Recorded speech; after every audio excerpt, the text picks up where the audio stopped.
morning po. Yan, magandang umaga po. Pwede po bang batiin po natin yung ating mga kasama? Magandang umaga po sa lahat. In a minute po, mag-start na po tayo. So, i-focus po natin ang ating puso't isipan sa pagtaas ng pangalan ng ating Panginoon this morning.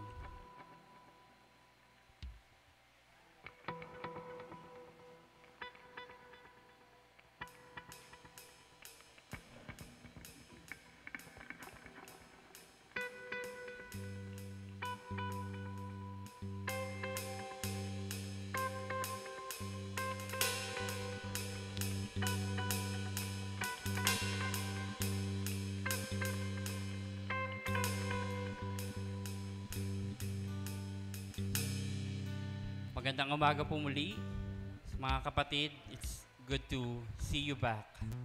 And we are always excited to be with you all. Ako, to be honest, each and every time na magkikita tayong masaya, pakikinig, especially pag nakikinig tayo ng Word of God, nag-aawitan, na nalanginan, and one of the exciting part for me is yung pag nag-gather na tayo after ng simbahan, ng pananambahan natin. Kasi nagkakaroon tayo ng chance para batiin, kamustahin yung bawat isa. No? Part po yun ng ating pananambahan, and ayun po yung laging isa sa mga nilook forward ko. So again, ang magandang umaga po. Tayo po yung mag-umpisa na sa ating pananambahan sa ating Panginoon Diyos. Kung meron po kayong mga Bible, pwede niyo po akong samahan na basahin yung Psalms 119 verses 73 to 80. Yan. So, Tagalog ko po babasahin. Sabi po rito, nilikha mo ako, O Yahweh, ako'y iyong iningatan. Bigyan ako ng unawa upang batas mo'y malaman. Ang sa iyo'y natatakot. Kapag ako ay nakita, matutuwa sa lingkod mong sa iyo ay umaasa. Nababatid ko, O Yahweh, matuwid ang iyong batas. Kahit ako'y pagtusahin, nananatili kang tapat. Alawin mo sana ako niyang pag-ibig mong lubos, katulad ng binitawang pangako sa iyong lingkod. Sa akin ay mahabag ka, at ako ay mabubuhay. Ang lubos kong kasiyahay nasa iyong kautusan. Ang hambog na naninira sa lingkod mo ay hiyain. Sa aral mo ako na may magbubulay na taimtim. Sa akin ay nagsilapit, ang sa iyo ay may takot. Maging yaong mga tao na alam ang iyong utos. Sana'y lubos kong masunod ang buong mong kautusan, upang hindi mapahiyat, kamuhin ko ang tagumpay. Tayo po ay taimtim na manalangin. Panginoong Diyos, marami pong salamat sa araw, sa bawat oras na ibinibigay niyo po sa amin. Lubos po namin kayong hinahangaan. Lubos po namin kayong minamahal. Maraming salamat po, Amang Diyos, sa pag-ibig nyo at ang inyo pong buhay ibinigay nyo para sa amin. Maraming salamat. Patuloy nyo po kaming gabayan, Panginoon, at patuloy po kami nagpapasalamat sa kaligayahan ng buhay, sa kalakasan na inyo pong binibigay, Lord, upang harapin ang bawat pagsubok ng buhay. Maraming salamat din po sa kaalaman, Panginoon Diyos, at patuloy ka naming nakikilala sa aming buhay. Maraming salamat pagkat kami po iniibig mo. Maraming salamat, Amang Diyos. Pagpalain niyo po yung bawat isa at gabayin niyo rin po ang aming mga kapatiran na papunta pa lamang po sa aming simbahan.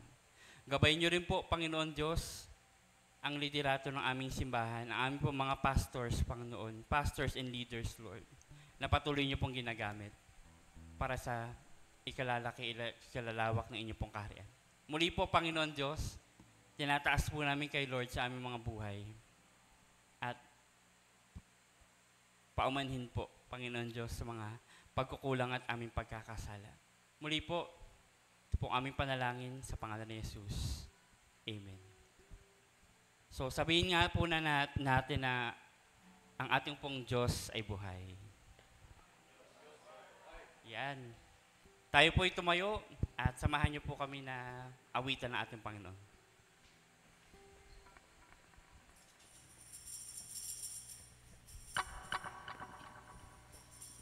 Magandang umaga po sa ating lahat. Tayo po ba'y nasasabik na magpuri sa ating Panginoon? Parang mahina. Tayo po ba'y nasasabik na magpuri sa Panginoon? Amen. Tayo nasasabik, tayo po'y umawit ng kagalakan sa ating Panginoong Diyos.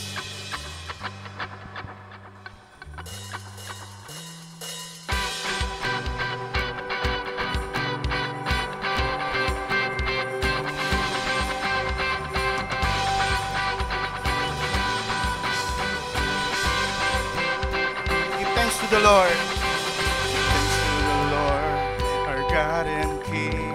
His love endures forever, for He's good, He's above all things. His love endures forever. Sing praise, sing praise, sing praise with a mighty hand, and outstretched arm. His love forever, the light has been reborn. His love endures forever. Sing praise, sing praise. Come on, church, sing praise. Sing praise.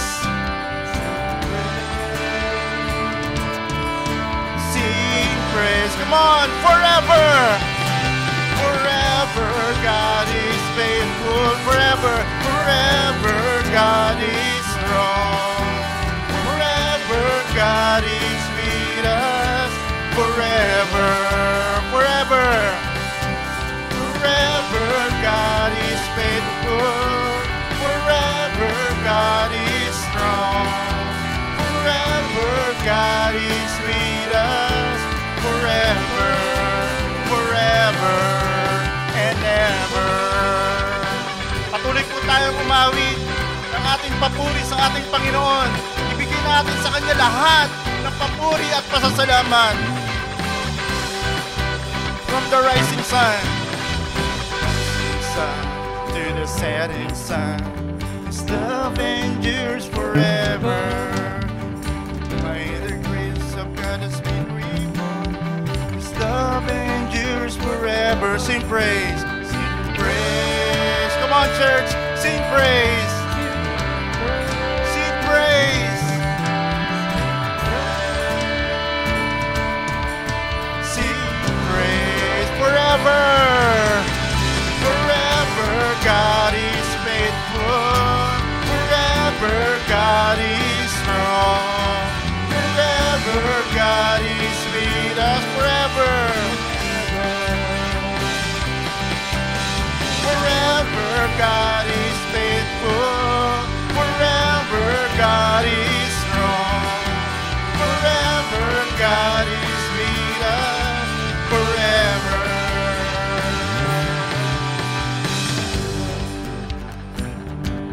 Muli po tayong magpuri na may kagalakan sa ating Panginoon. His love endures forever. Love endures forever. His love endures forever. His love endures forever. His love endures. Sing praise. Sing praise. Come on, church. Sing praise. Hallelujah. Sing praise. Sing praise to the Lord. Come on, church. Forever. Forever, God is faithful. Forever, God is strong. Forever, God is with us. Forever, come on, forever, forever, God is faithful. Forever, God is strong. Forever, God is with us. Forever, come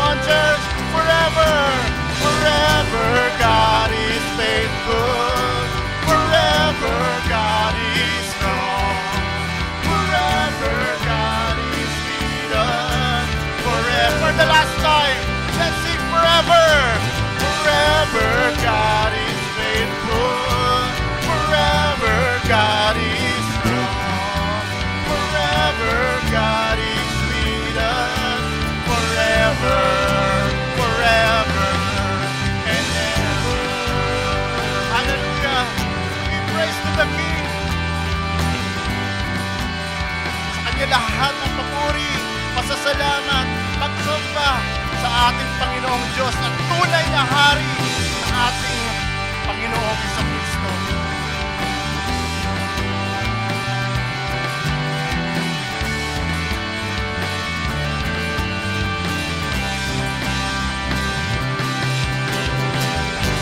Hallelujah. Hallelujah. We praise you, O Lord.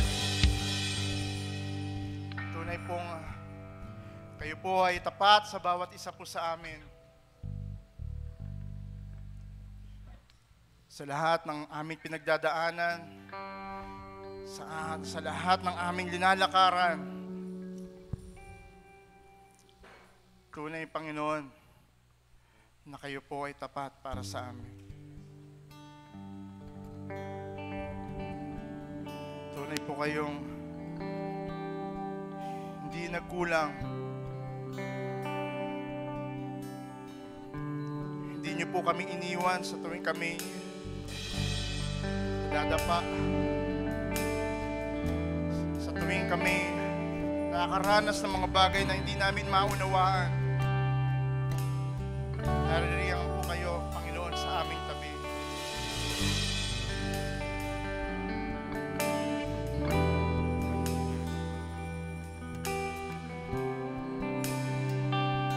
You are forever in my life. You are forever in my life. You see me through the season. Cover me with your hand. With your hand. And lead me in your righteousness. And I look to you. And I wait on you.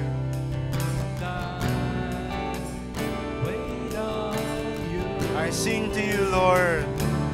I sing to you, Lord, a hymn of love for your faithfulness to me.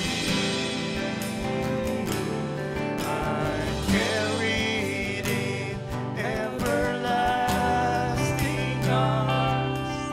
You never let me go. Through it all, you are forever in my life.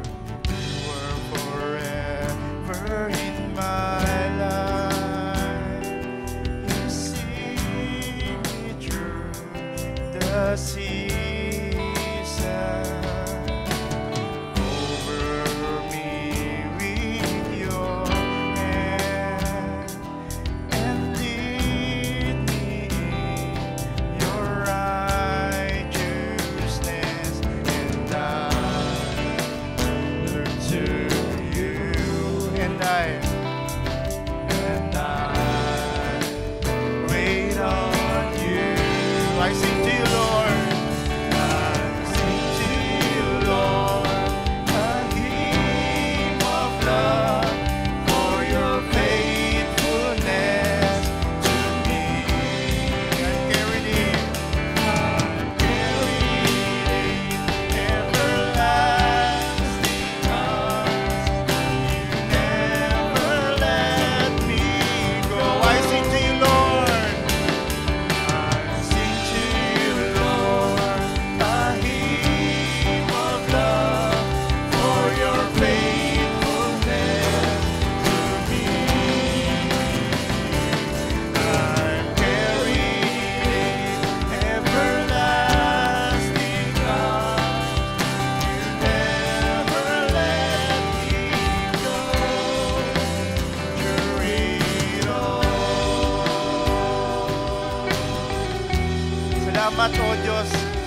Kailanman hindi niyo po kami iniwan. Kailanman hindi niyo po kami pinabayaan. Kailanman hindi lumayo ang tingin niyo sa amin kahit na kami po'y nagkakasala, nagkakamali, nagtutungis minsan, Patuloy po kayong tapat ang iyong biyaya para sa amin. Kaya po lahat, Panginoon, sa iyo ang papuri. Let's sing hallelujah! Hallelujah! Hallelujah!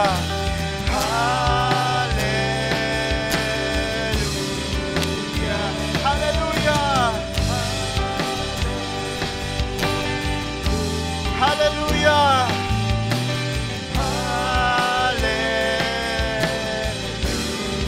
Hallelujah!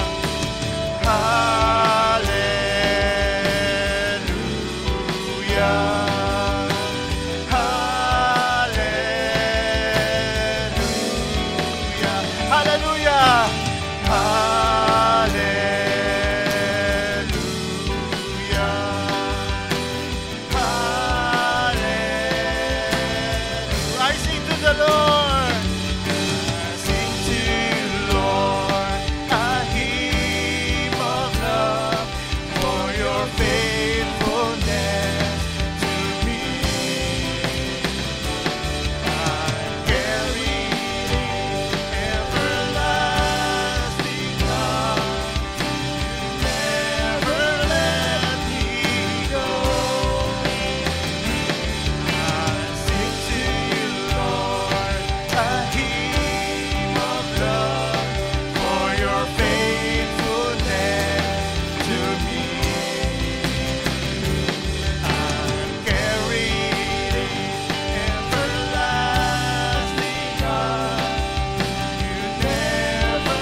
Sumasamba sa iyo, Panginoon, sa pamamagitan ng aming awitin. Bawat awitin na aming inaawit, Lord, aming inaalay bilang aming papuri at pagsamba sa inyo, Lord. Patuloy po kaming aawit at magpupuri sa inyo, aming Panginoon.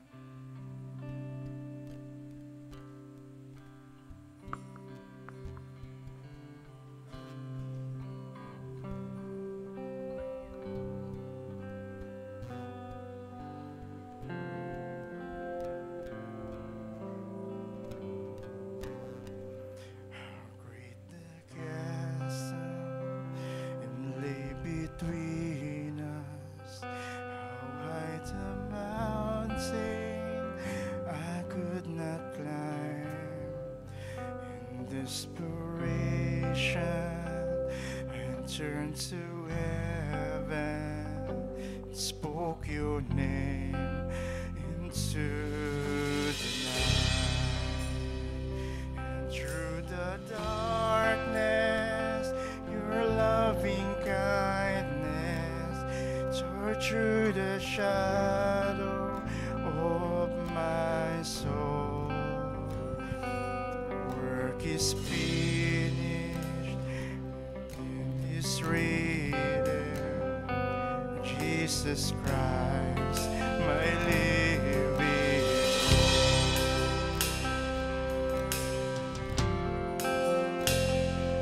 Could imagine so great a mercy, my heart would fathom such boundless grace. God of ages stepped down from glory to wear my sin and bear my shame. Cross has spoken, I am forgiven. The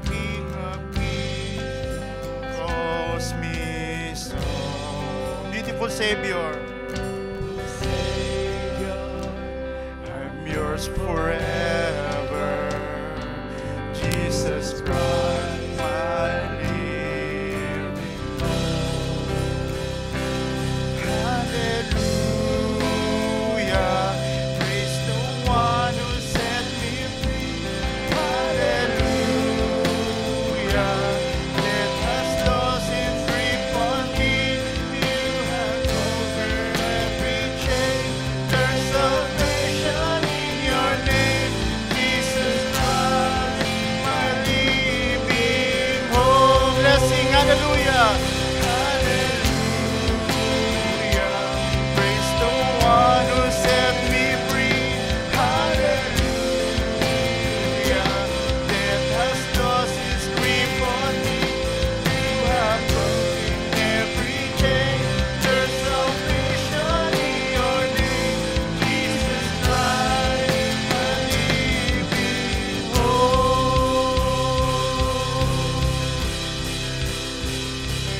In the morning, still a promise. Your buried body began to breathe. Out of the silence, a roaring lion declared our grave has no change. It came the morning. The morning until the promise. Your buried body began to breathe. The silent rolling lion declared our grave has no claim on me. Jesus, yours is the victory. Let's sing hallelujah. Hallelujah. Praise the one who set me free. Hallelujah. Death has lost its grip on me. Death has broken every chain. There's salvation in your name. Jesus Christ, my living hope. Hallelujah. Hallelujah. Praise the one who set me free. Hallelujah.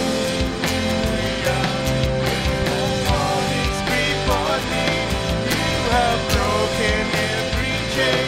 There's salvation in your name.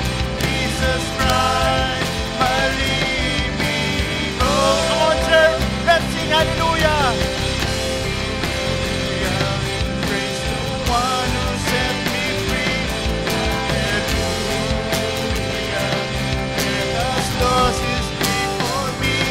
You have broken every chain. There's salvation in your name. Jesus Christ, my living hope. Jesus Christ, my living hope. Lord, you are my living hope. Jesus Christ, my living hope.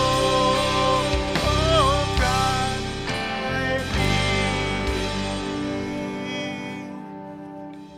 hope. Hallelujah, Tongyaki. Hallelujah. Sa lahat ng papuri sa aming Panginoon, sa Kanya lahat ng pasasalamat sa tunay na hari na walang iba kundi ang ating Panginoong Jesucristo. Hallelujah. Hallelujah.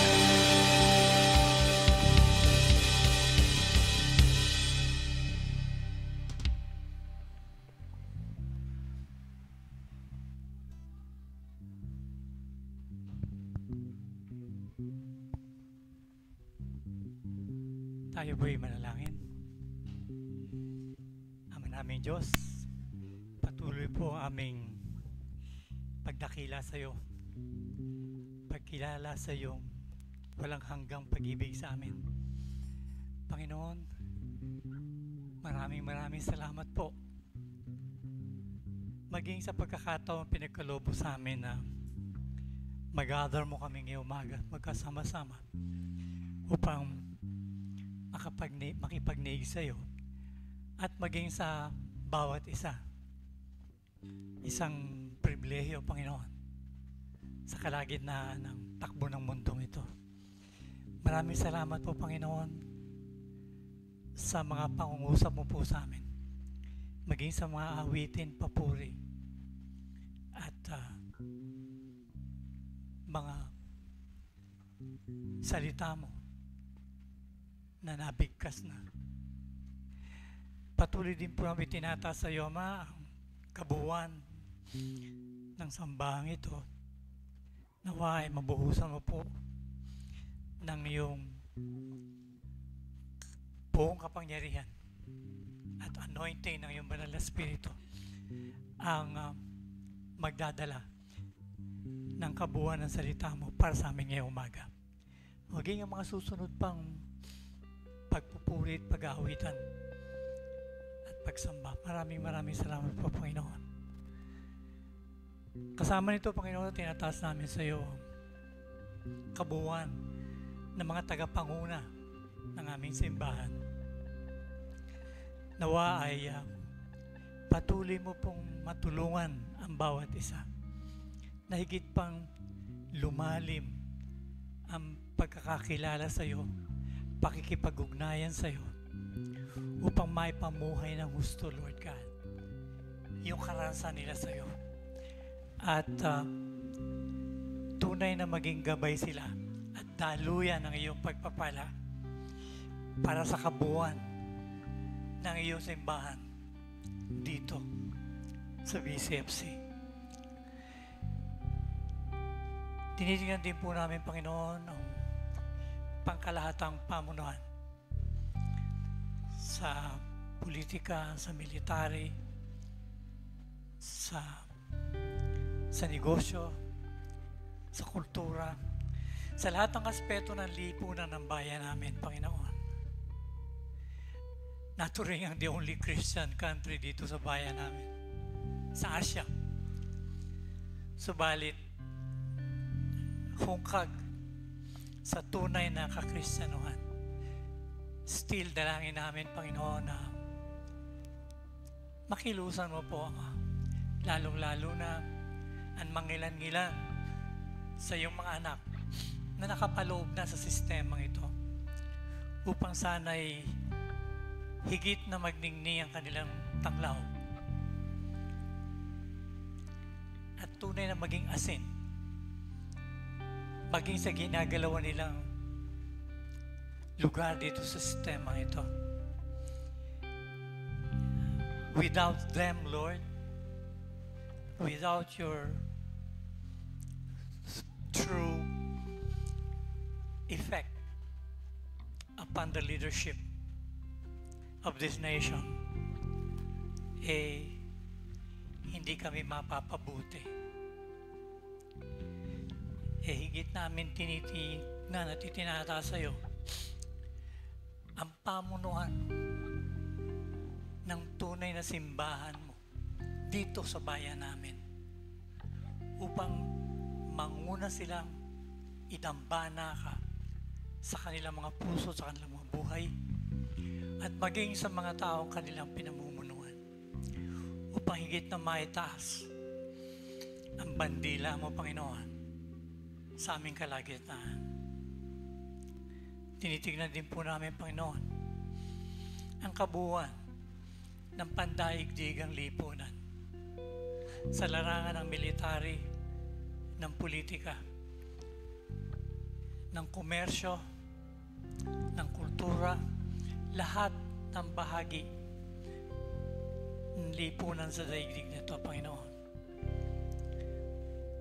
Tunay na pag sa tinignan ay namamayani ang daigdig, namamayani ang kaaway.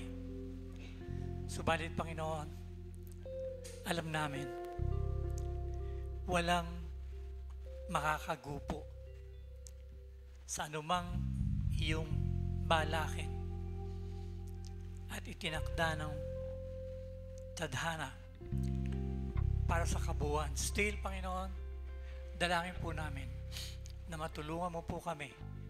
Hindi lamang po dito sa BCFC, kundi sa sandaigdigang kapatiran upang magkaroon ng pananampalataya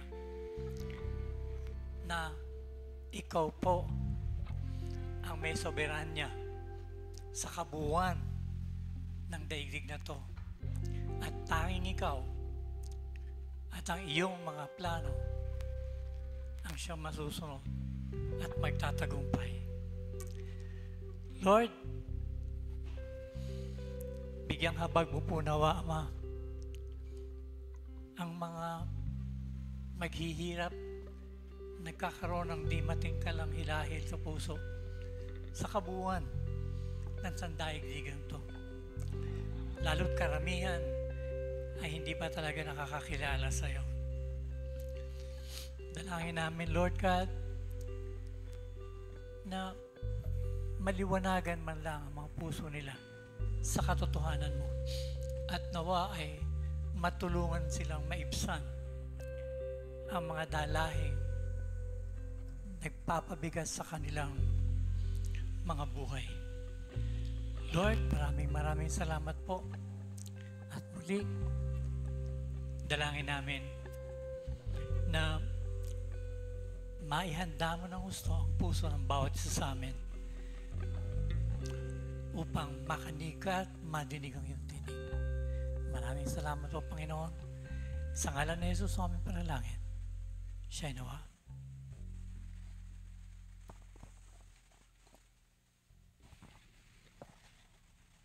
Makaupo po muna lahat, mga kapatid.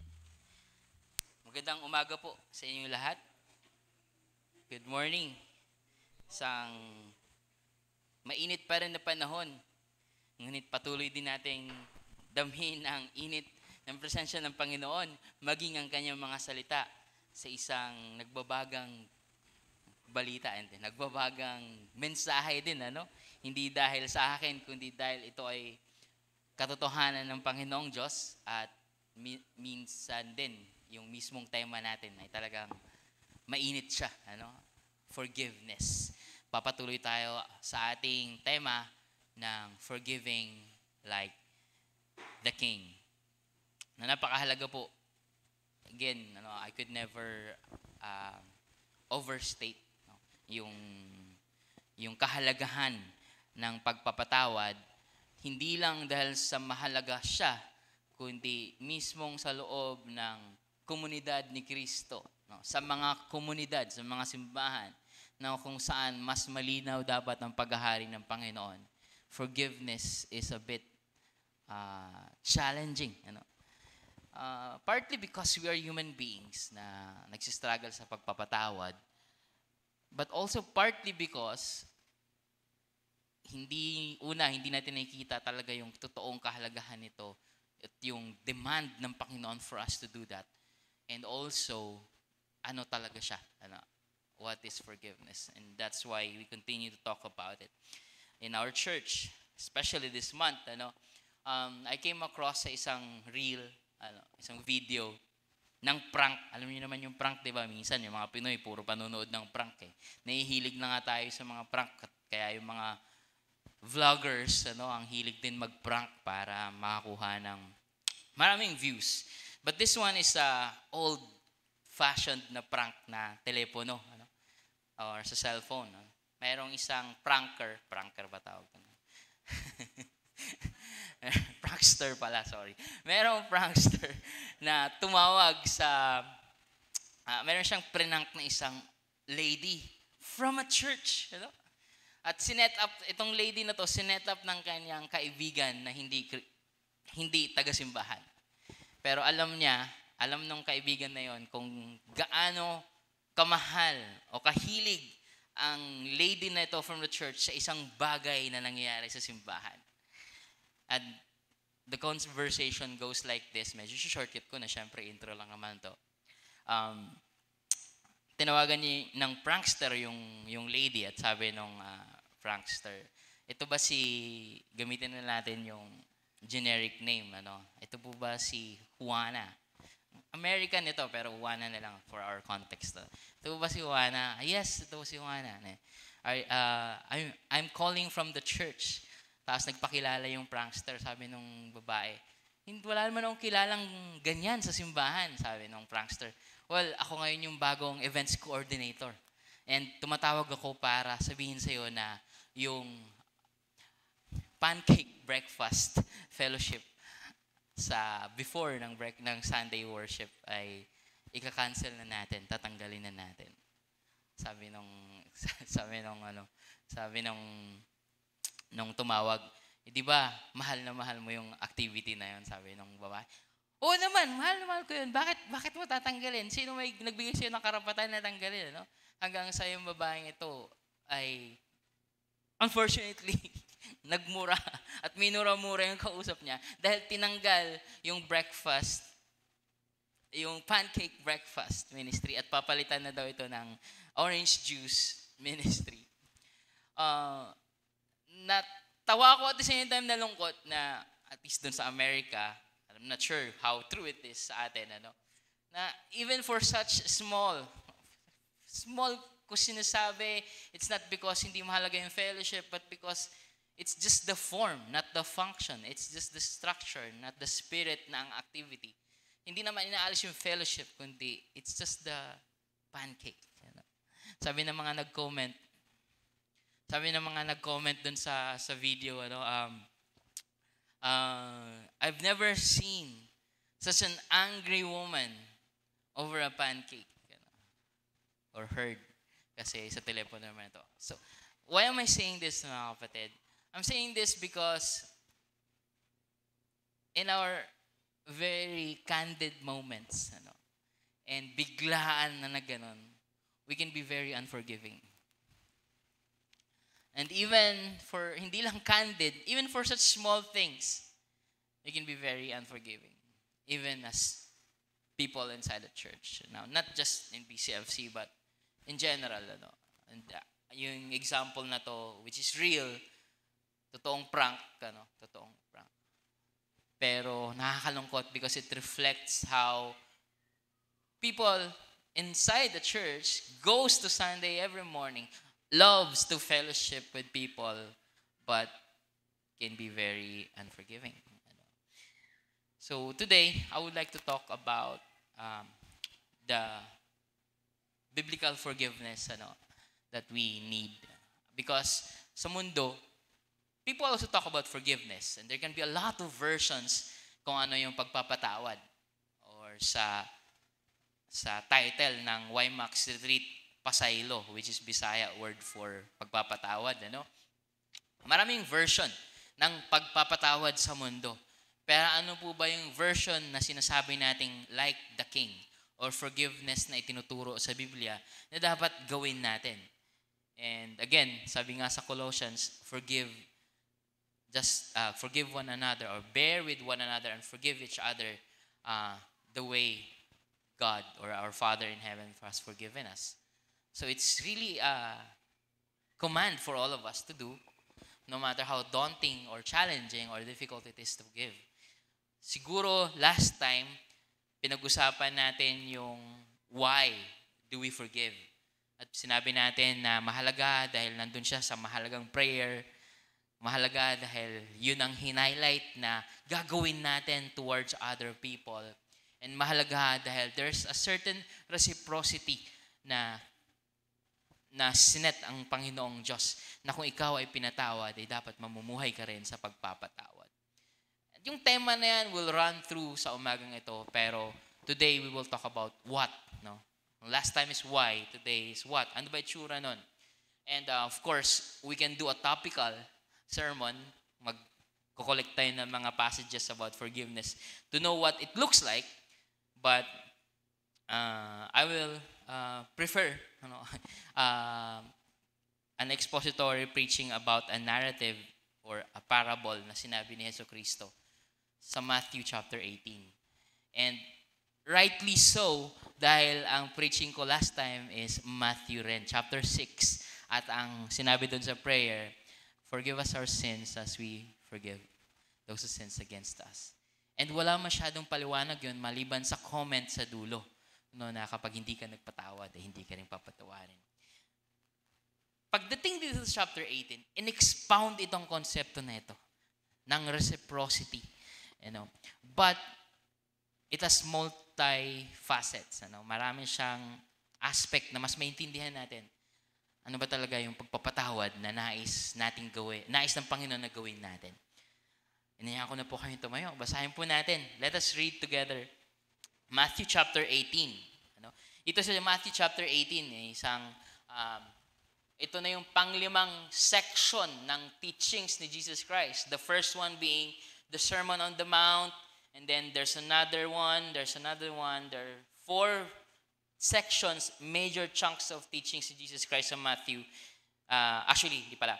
5 major chunks. Ito ang pang-apat, and yung pang-lima would be yung Matthew 24 to 25. Pero ito yung pang-apat na nag-full circle siya tungkol sa forgiveness, meaning bumalik na naman siya sa topic ng forgiveness. And itong chapter 18 has a lot of forgiveness vibe sa chapter na ito. Like yung chapter 18, verse 1, tungkol yan dun sa a little child. And then kasunod dyan yung parable of the lost sheep, which is about forgiveness. And then nandyan yung chapter 18 verse 15, yung kung paano i-restoring isang kapatid sa Panginoon na nagkasala sa'yo. And then comes next itong babasahin natin na passage.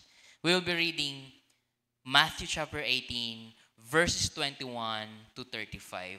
Mateo, o ang Ebanghelyo ni Mateo, kapitulo 18, o ikaw, 18, versikulo 21 hanggang 35.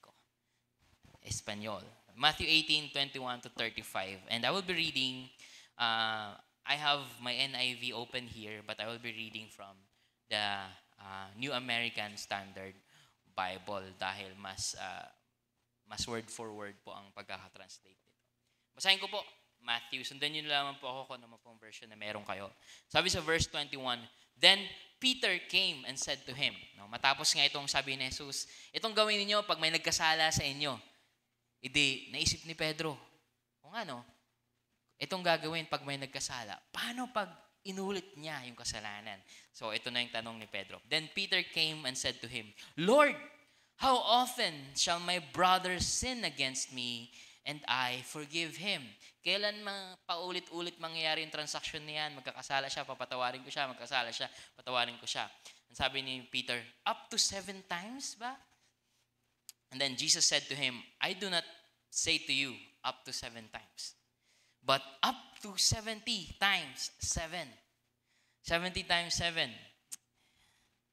Verse 23, for this reason, pagkatapos niyang sabihin kay Pedro yon, yung answer niya, and yung correction sa answer ni Pedro, he told the parable. Sabi niya, for this reason, the kingdom of heaven may be compared to a king who wished to settle accounts with his slaves. When he had begun to settle them, one who owed him 10,000 talents, pera yan, hindi yan sayaw o pagdodrawing, but pera, 10,000 talents was brought to him. But since he did not, yung nila yan, currency, yung talents. But since he did not have the means to repay, wala siyang may bayad, dun sa 10,000 talents, his lord or the king commanded him to be sold, along with his wife and his children and all that he had. Pamilya, property, ibibenta para lang makabayad. And repayment to be made. So the slave fell to the ground and prostrated himself before him. It means nagpatira pa, At nakiusap, saying, have patience with me, and I will repay you everything. Verse 27, and the Lord of that slave felt compassion and released him and forgave him the debt. Released him, meaning pinakawalan sila doon sa utang, and forgave him the debt. But the slave went out and found one of his fellow slaves, kapwa niya slave, ano? Who owed him 100 denarii. Mamaya malalaman natin yung comparison ng talent sa denarii. So, itong pinatawad na slave ay nakita yung isang kapwa niya na slave na may utang naman sa kanya, and he seized him and began to choke him, saying, "Pay back what you owe." No?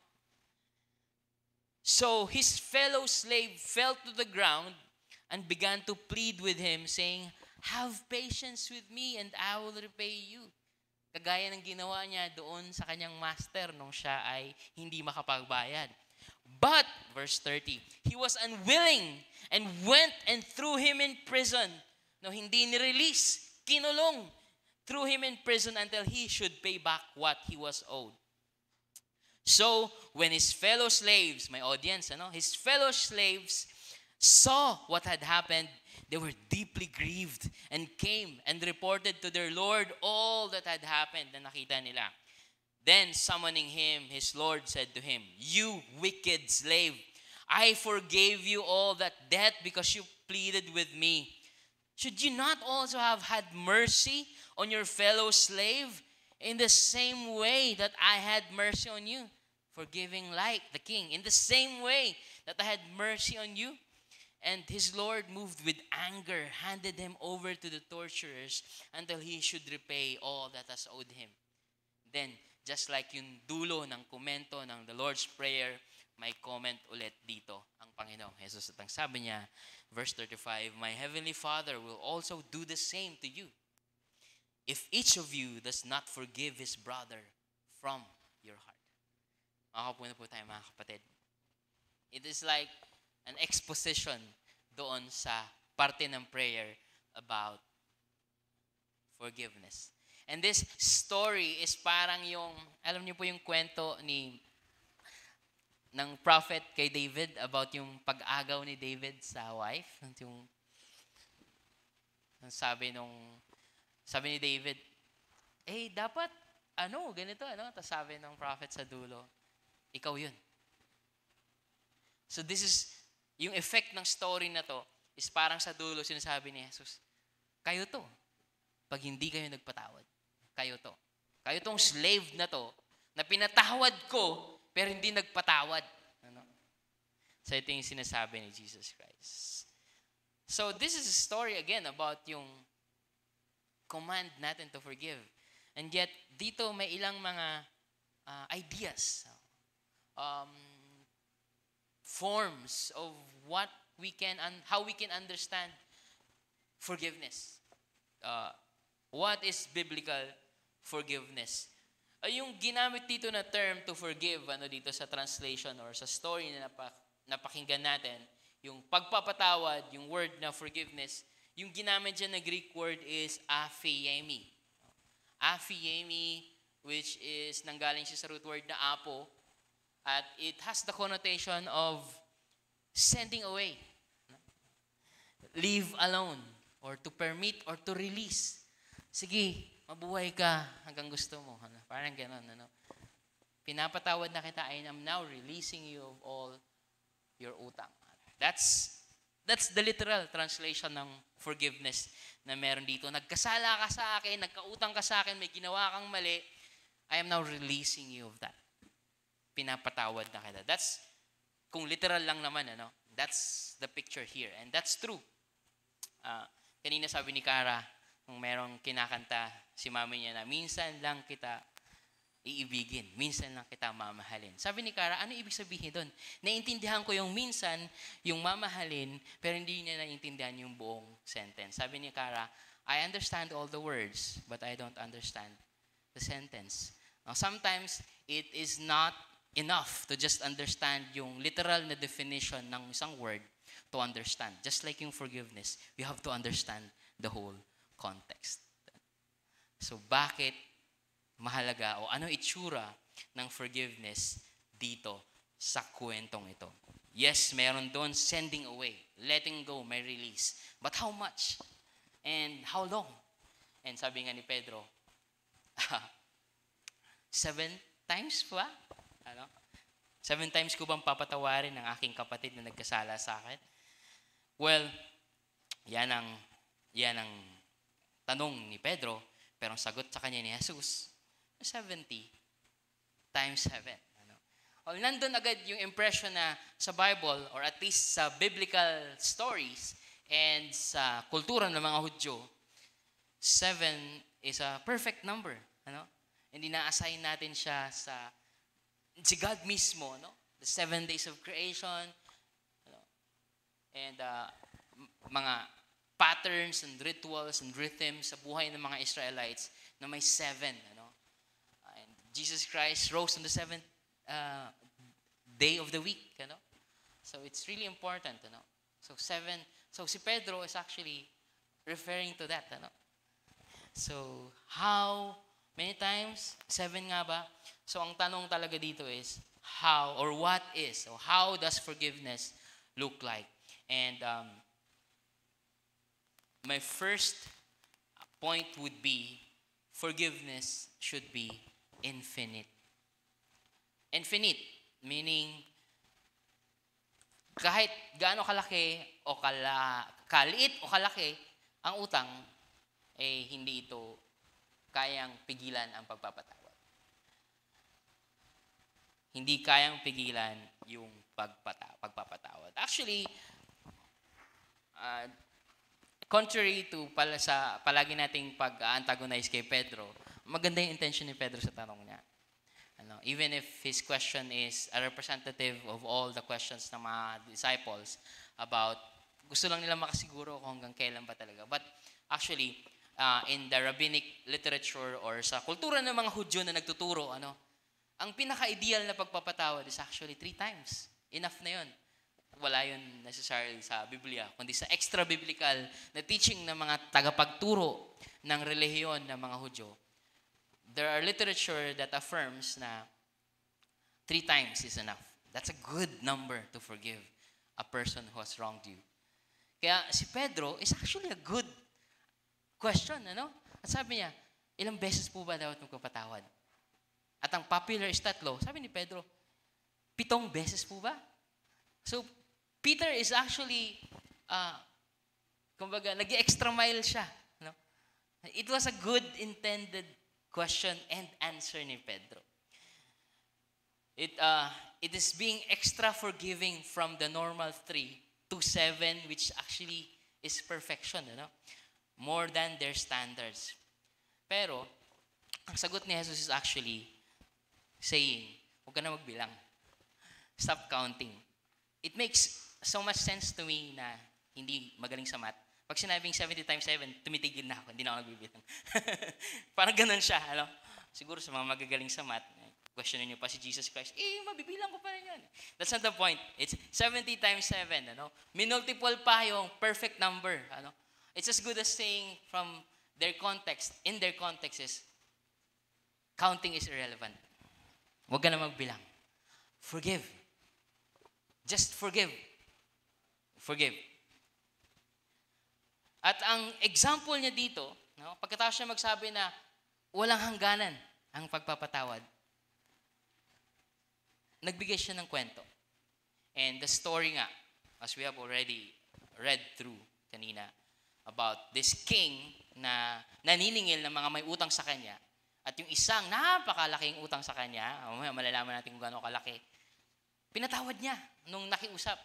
Kasi trineten na niya na ibenta mo lang ang sarili mo, pati asawa mo, pati mga anak mo, pati lahat ng ari-arian mo para makapagbayad ka. Kahit nga mangyari yun, pag nalaman nyo kung gaano siya kalaki mamaya, kulang pa yun sa standard natin.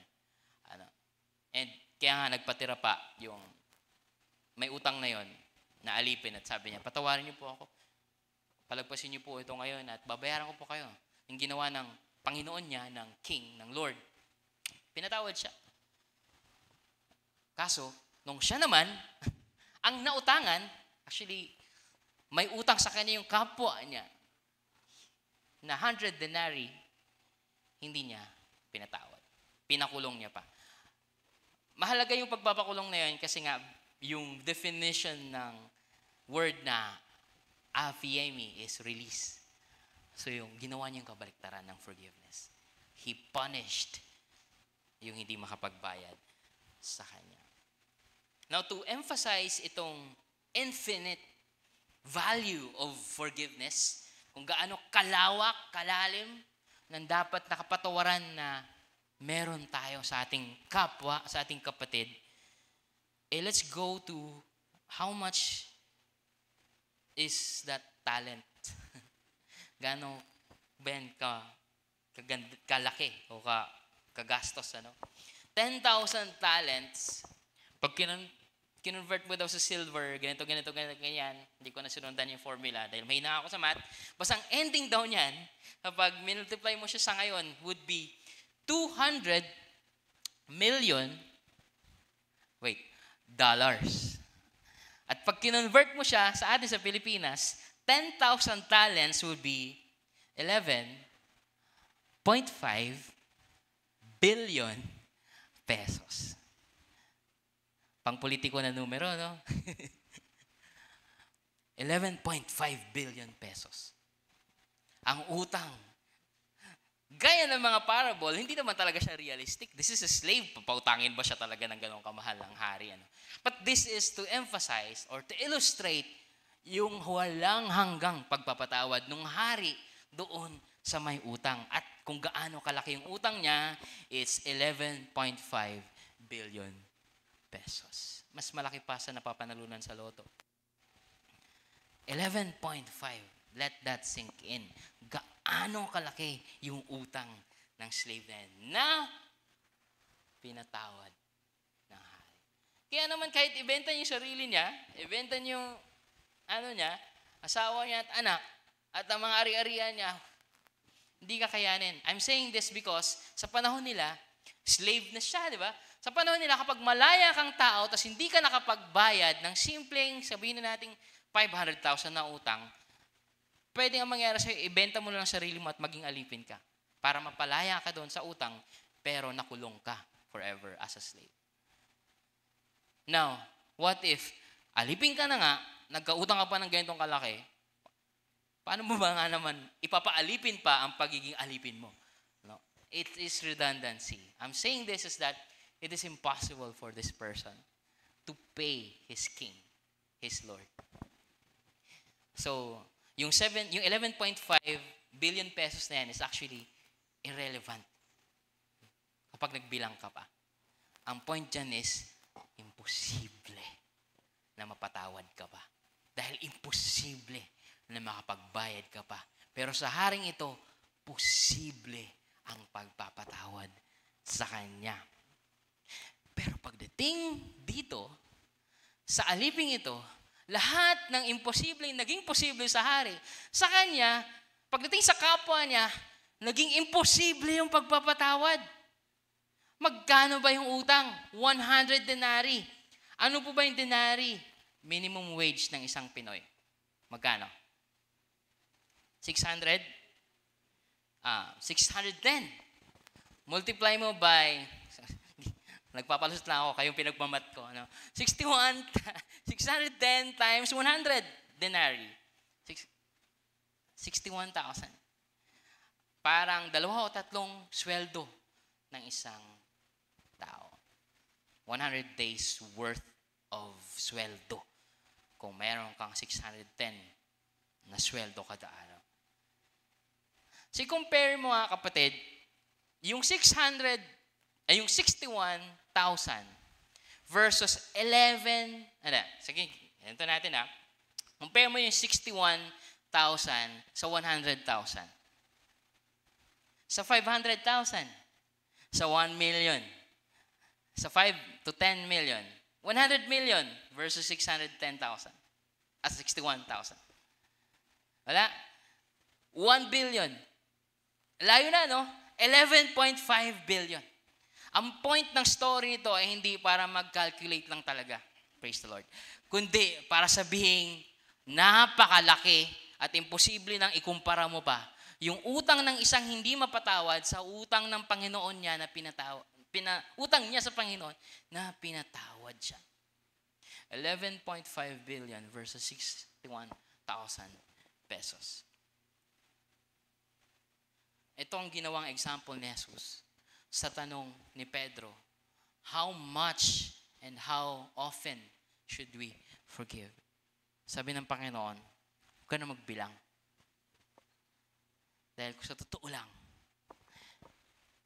pag ikinumpara mong sarili mong utang sa Diyos natin, sa ating hari, it's impossible to compare. And our impossible to forgive na mga kasalanan was possible for this God in the heavens, our King, our Father. It was possible for Him to forgive us. And so if your little brother or your neighbor or your sister in your community or your family or in the church, those are one, may utang sa'yo na 50,000, 60,000. Hindi to literal I'm saying yung value ng pagkakasala sa'yo. Forgive that person. Because when you look to God and realize how sinful you are, how you have sinned against Him, 11.5 billion pesos worth of sin versus 61,000 pesos worth of sin of your brother against you. Forgive. Forgive. So that's what biblical forgiveness look like. Then pangalawa, hindi lang siya infinite, it's also should be inspired, which is a bit connected, at dun sa last sermon. Forgiveness should be inspired by God's forgiveness. Hindi lang siya based sa logic, kundi based sa grasya na natamo mo. Kung naging gracious sa'yo yung pinagkautangan mo ng 11.5 billion pesos, how much more you should be gracious to a person who has wronged you with 61,000 pesos. You should be inspired by God's forgiveness. And it comes in two ways. One is yung measure. Yung measure is hindi mo na nga dapat i-measure. Yung lawak. Ma-inspire ka sa lawak, lalim, at laki ng kapatawaran na ibinibigay sa atin ng Diyos. Na paulit-ulit ka magkasala, na even at times nagda-doubt ka sa Kanya, even at times mas pinipili mo pa rin gawin yung mali na makakasama sa kapwa, na hindi kalooban ng Panginoon, He will continue to forgive you. That's the measure. We should be inspired by the measure of God's forgiveness. Pangalawa, we should be inspired by the mercy that He has when He forgives us. Bakit kailangan yun? Kasi pwede namang nag-transaction lang kayo ng walang affection. Pinapatawad na kita, pero wag ka na magpakita sa akin, Ayaw na kitang makita. I don't want you around my family. I don't want you around my presence. Nakakasuka ang iyong presensya. Pero sabi dito sa kwento sabi dito sa parable, nung nakiusap sa kanya yung may utang ng 11.5 billion pesos, ang sabi dito, the servant's master took pity on him. Pangit ng translation ni NIV, sorry. Basahin ko yung sa NASB. Ang sabi dito sa NASB,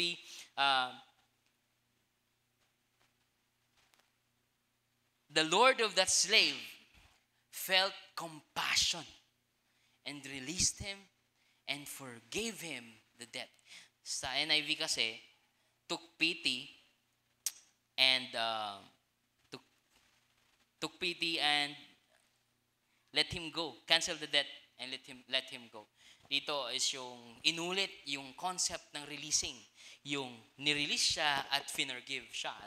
And yung the compassion, yung mercy na naramdaman ng hari, ng Lord doon sa alipin.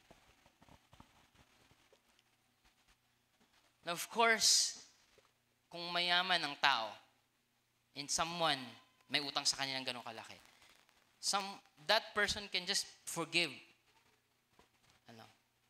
Kasi value ng money versus value ng money lang yun. Pero value ng puso, nasaan?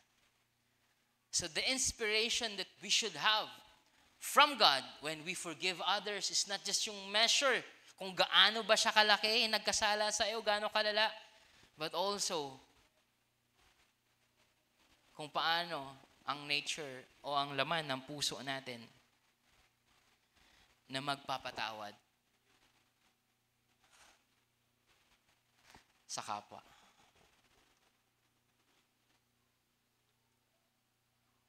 Dito yung mas malaking problema. When we are supposed to be inspired by God's mercy to forgive. Kasi minsan kung usapang pera, kung usapang kakayanan, minsan we are not that able. Like for example, wag na nating usapin yung utang. Yung sa pangungutang pa lang. Di ba? Hindi tayo minsan able na magpautang dahil wala rin tayo eh. Pero yung puso natin. I think this is why yung sinasabi ni Paul doon sa mga taga-Macedonia, tungkol sa mga taga-Macedonia sa 2 Corinthians chapter 8, na they gave more than what they could. Kahit walang-wala sila. Why? Because of the mercy na in-inspire sa kanilang Panginoon.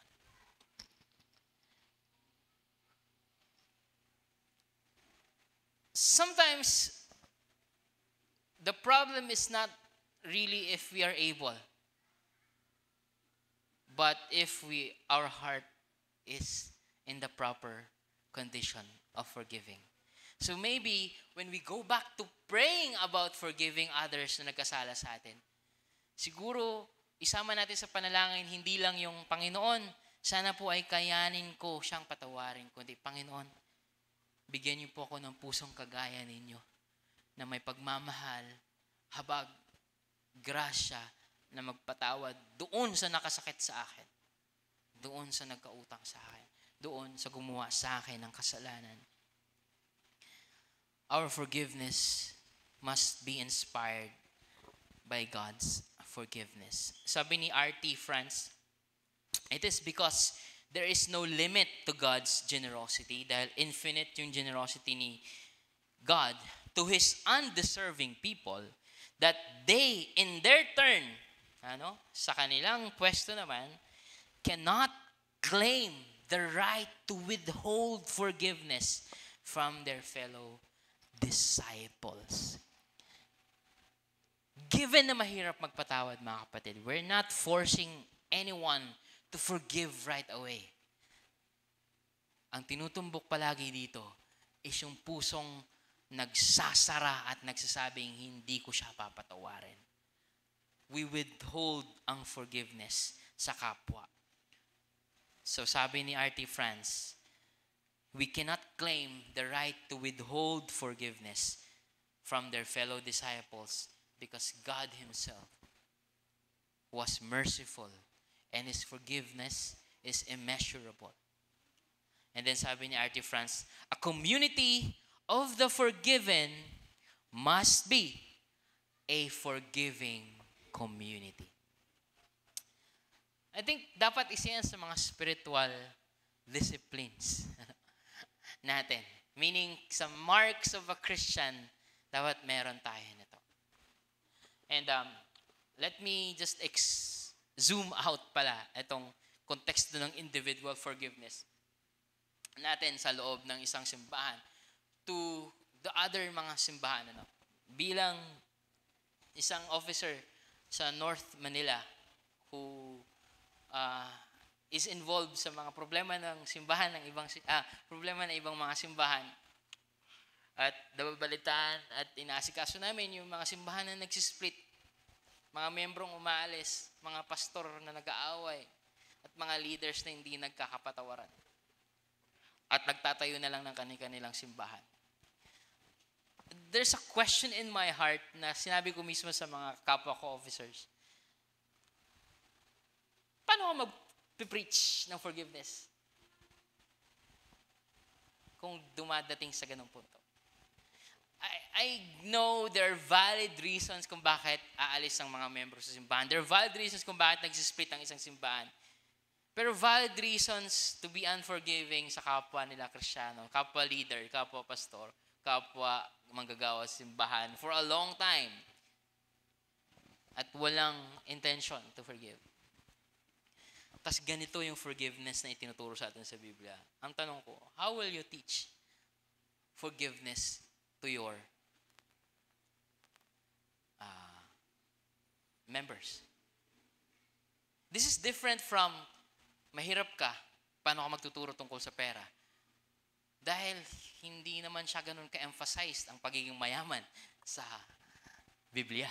Ang ini-emphasize more than other things, na kaya nating gawin dapat sa kapwa natin, is forgiveness.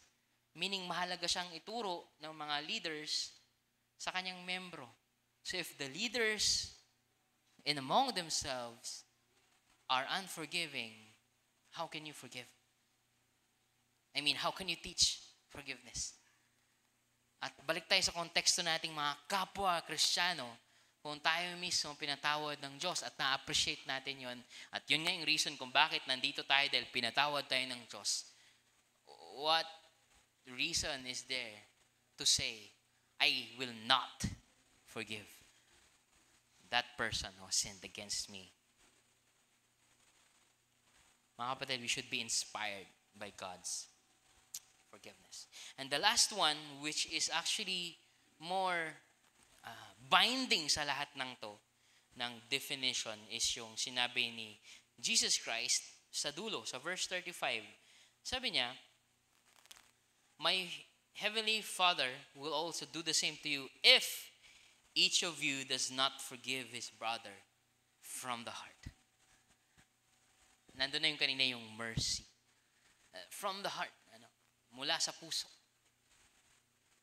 Yung talagang yung puso ang nagpapatawad, hindi lang bibig.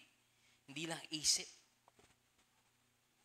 Kundi yung buong. When we're talking about heart or puso dito, hindi lang to yung emotion, kundi yung kabuuan mo. Actually, ang mas nakikita kong similar na definition ng heart is yung soul. The person inside you. The heart. The one where all of your will and emotions and intellectual capacity and thinking and decision-making comes from. From the heart. For out of the abundance of the heart. That's the life, the person inside of you. To forgive another wholly by your whole person. To forgive from the heart. Now yes, sabi ko na kanina, yung mercy dapat nandun. But forgiving from the heart and looking at this context and yung kwento at yung buong chapter 18, forgiving from the heart, ang nasabi niya dito, you forgive your brother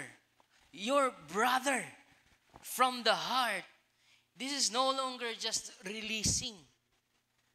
No, kaya kahit literalin natin yung Greek word na aphiemo, kulang yun. Kasi releasing lang yun eh. But yung sinabi dito is forgiving your brother from the heart. There's that word.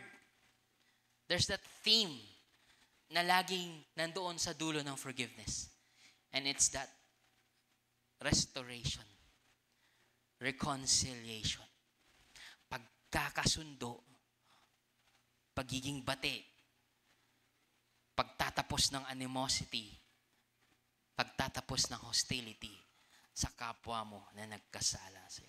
And take note, ang binibigyan ng burden to do this ay yung nagawa ng mali. Hindi yung gumawa lang ng mali. And I'm not saying na ine-excuse ng Panginoong Jesus ang gumagawa ng mali.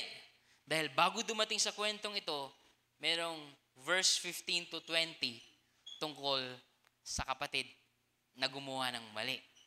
Na merong system, merong proseso ng pagpapatawad at pag-restore na hanggang sa yung mismong taong yan na gusto mo namang patawarin, pero ayaw aminin yung pagkakamali niya at gusto niya ipagpatuloy yung pagkakasala niya sa'yo, then doon yung consequence. May kahantungan din ng ganun. So, I'm not saying na ini-excuse ni Lord, ni Jesus, yung mga nagkakasala. Pero tayo na nagawa ng pagkakamali should reflect the character of God na ginagawan natin at patuloy na ginagawan at gagawan pa rin natin ng pagkakamali in the future. We should reflect that kind of forgiveness from the heart. And the goal is restoration. Yung dumating sa punto, kahit mahaba ang proseso, dadako pa rin sa simbahan. Meaning, mauuwi pa rin sa pagkakasundo-sundo. And that's why forgiveness, no matter how difficult, is also a hopeful practice. Dahil aasa ka eh. Kahit ikaw na hindi pa makapagpatawad sa ngayon, sasabihin mo, darating yung panahon, mapapatawad siya. Dahil hindi naman sa ayaw ko siyang patawarin. Sobrang sama lang talaga na nagawa. Sobrang sakit lang talaga. At nahihirapan pa akong iproseso. Pero, I am hopeful that one day, I will embrace that person who have sinned against me. Kagaya ng numerous times na nakikita ko, yung mga Kristiyano na dumadating sa loob ng courtroom na kung saan yung mga inaakusahan na either pumatay o ng rape sa mahal nila sa buhay o sa kanila mismo. Dahil Kristiyano sila, sa courtroom mismo, no matter what the sentence or the pronouncement of judgment ng judge, the victim will hug and forgive the suspect. Yung kapwa mo pa kaya, nasa totoo lang, yung kapatid mo pa kaya sa Panginoon na hindi naman yan suspect, hindi naman yan pumatay ng tao, hindi naman yan nagnakaw ng 11.5 billion pesos. The goal is restoration. And you know why? Kasi sa mismong chapter na ito, nandun yung parable of, right before this, the parable of the lost sheep. Na ang shepherd ay handang iwan yung 99 to seek for that one lost sheep. Naliligaw. To restore him to his fold, to his community. And sa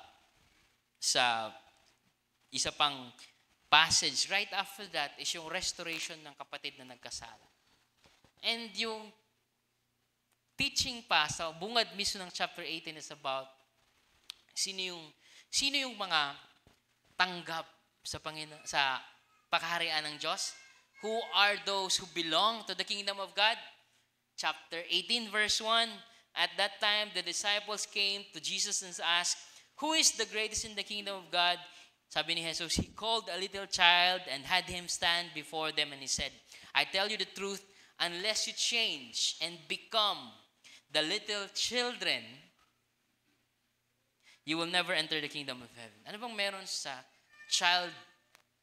children, sa bata, pag-usapin ang pagpapatawad?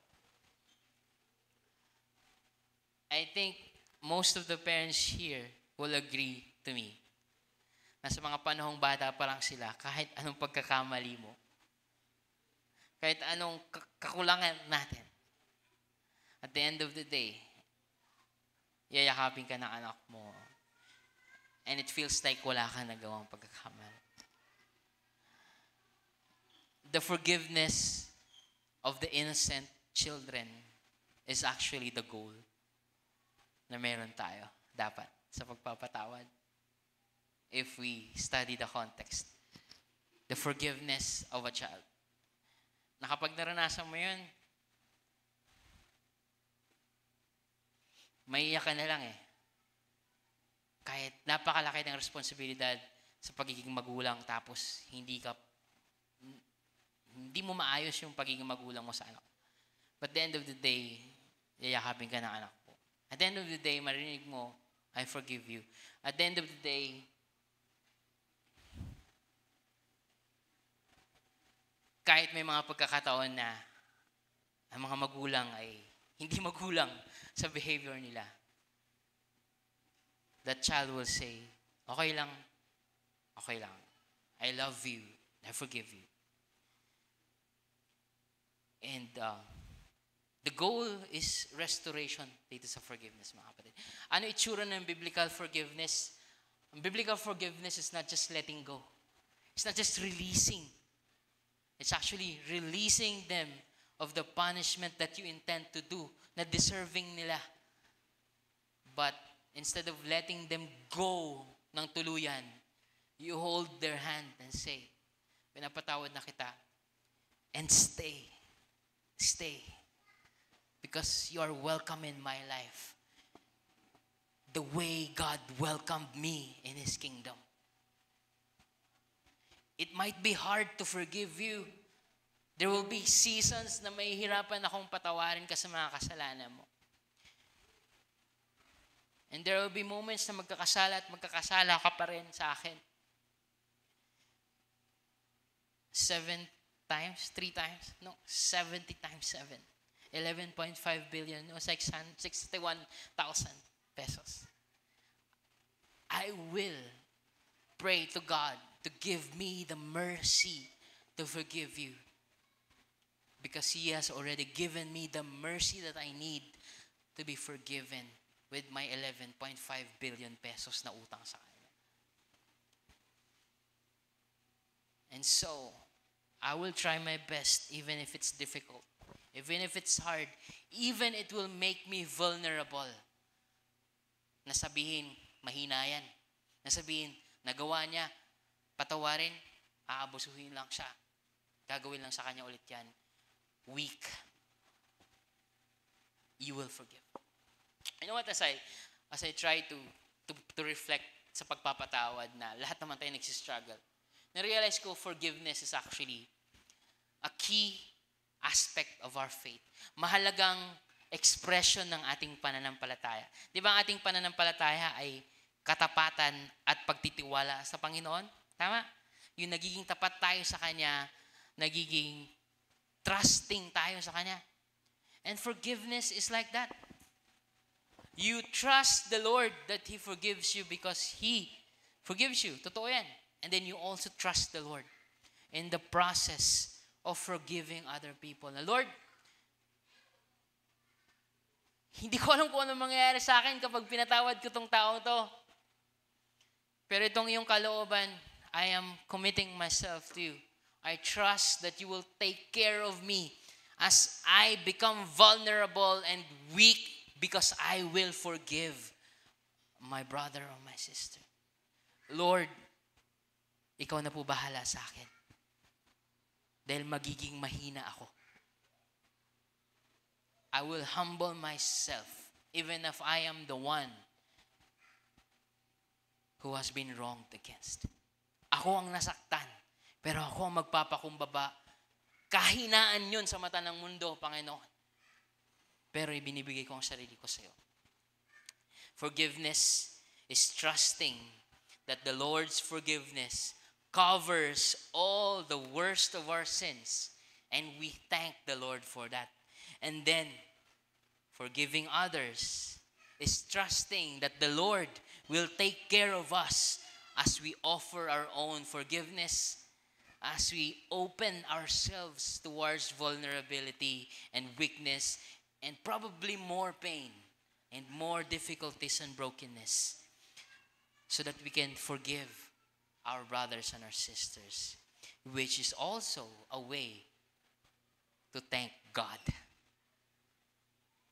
The same way na kung nandoon ka sa kung naging totoo ang kwento ng parable na ito, at nandoon ka, ikaw yung isa sa mga kapwa alipin, at nakita mo yung pinatawad ng 11.5 billion na hindi nagpatawad sa 61,000, ang masasabi mo, ingrata. Napakawalang pagpapahalaga sa kapatawaran na binigay sa kanya. Hindi marunong magpasalamat. Reversely, kung tayo ay marunong o willing o nagsusumikap kahit napakahirap magpatawad, then it's our way not only of trusting the Lord, but also of thanking Him for His forgiveness to us. Mga kapatid, that at least dito sa Matthew chapter 18, that is what forgiveness looks like. Let us pray. Panginoong Diyos, salamat po. Dahil hindi po kami makakapagpatawad kung hindi kayo mismo ang unang nagpatawad sa amin. Because you have forgiven us the immeasurable worth of our sins. Help us, give us the grace to forgive one another from the heart. This we pray in the name of Jesus. Amen and amen.